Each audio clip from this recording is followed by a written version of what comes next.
If you're going that deep into a diet to get that lean, my advice is just assume you're going to. Get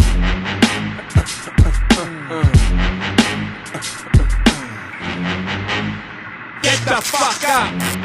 Simon says, get the fuck up. Throw your hands in the sky. How to keep strength while cutting. Like a lot of these questions, there's so many variables and there's so many, it depends type of situations with that is, you know, how fast are you cutting? How much are you cutting? What are you cutting for? You know, is strength even an issue with you cutting? So if you're cutting for a bodybuilding show, then, you know, strength isn't going to be as important. So there's kind of other ways around that. I'm going to assume that you're cutting for strength or powerlifting meet and going to address it, I guess, both ways. Cut slow. You know, if it's a lot of weight, man, I wish I knew what he was cutting for. Because a weight class cut is going to be a different thing. You know, if you're just trying to take off and you need to drop 10 pounds before weigh-ins, that's a whole different game. That's going to happen all at the end. It's going to happen fast because the faster you can take it off, the faster you can put it back on, and the less impact it's really going to have on your system.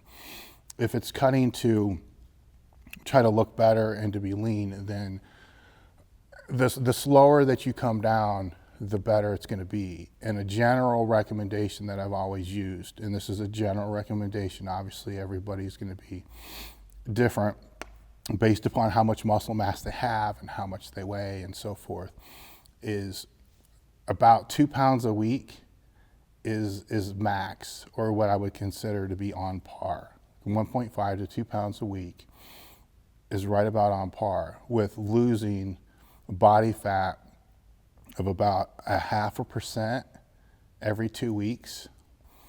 And when I cut down or diet down, I use a 7-site skin fold, which is it the most optimal? No, you know, but for what I'm trying to do, it is, because it's a constant gauge from the same person on the same sites every couple of weeks to know exactly where I am.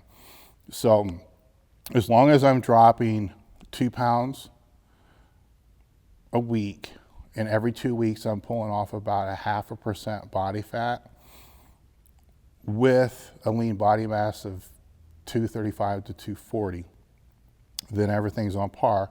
I'm not going to make any changes to my diet at all.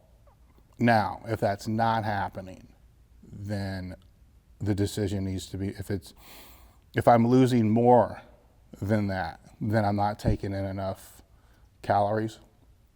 So myself, typically, I will increase the protein a little bit. This is the very beginning. I'll increase the protein a little bit to see if that's going to make any difference. Sometimes it does, sometimes it doesn't. Once I'm about 6 to 8 weeks in to cutting down, then if I'm losing faster than that pace, that's a cheat meal will come in, or a high carb day. Usually I'll go with a high carb day. Now, if I don't hit that pace, that's when things start to suck, because your choice at that point, for me, is to drop the carbs or start adding cardio, or both. I will typically start by dropping the carbs. And before even going into this, I try to get my caloric intake as high as I possibly can without gaining or losing weight, so I can start at a higher number. So I'm using this to kind of explain and to show an example of what I mean by coming down slow over a period of time. By doing this, I really don't see any difference in the weights that I'm using in training. I'm not powerlifting. These are just the general bodybuilding type exercises. I don't see any change at all in my strength. It may even go up a little bit because I'm actually eating better instead of just a bunch of shit most of the time, until my body fat with calipers, and I am noting there's a difference here. There's a big difference between calipers and other methods. With calipers, when I start to go under 8%, I will start to notice a difference in the strength. There's no doubt about it. It's the leverages change. the amount of fluid in the joints begins to change a little bit. And from what I've been able to tell, there's really not a fucking thing you can do about it.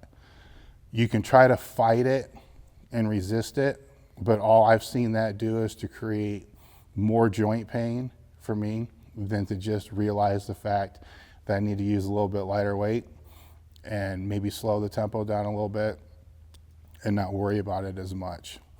But if you're going that deep into a diet to get that lean, my advice is just assume you're going to lose a little bit of strength and just accept that as fact. If you don't, great. Let's just call that, frosting on the cake. But that's really not the reason why you're doing what you're doing unless you're trying to cut down to go to a lighter weight class.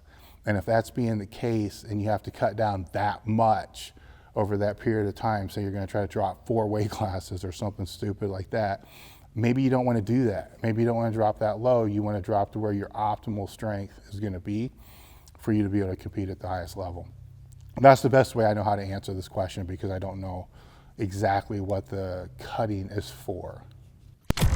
Louis made the point in the statement that if you pulled 500 pounds the first time you ever deadlifted, then what did you do to be able to pull 500 pounds? Horse balls.